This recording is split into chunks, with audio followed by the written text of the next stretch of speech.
আমি ইন্দ্রজিৎ স্যার। আজকে তোমাদের কেমিস্ট্রি ক্লাস 7-এ আইসিএসসি বোর্ডে 4th চ্যাপ্টার অ্যাটম স্ট্রাকচারের কিছু সলভ করেছি। সেগুলো হচ্ছে, ভালো করে দেখো। Subatom present of all of this systems of the symbol of the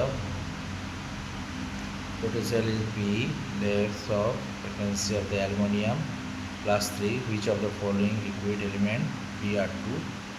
তারপরে দেখো ট্রু ফলস।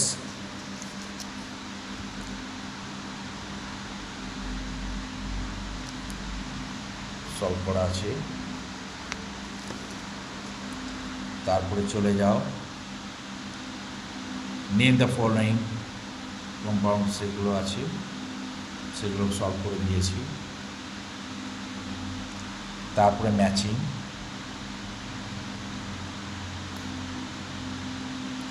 তারপরে আছে অ্যান্সার দ্য ফলোইং কোশ্চেন্সের, যেগুলো ছোটোগুলো সেগুলো করে দিয়েছি, বড়গুলো আমি কপিতে করে তোমাদেরকে শেয়ার দেবো।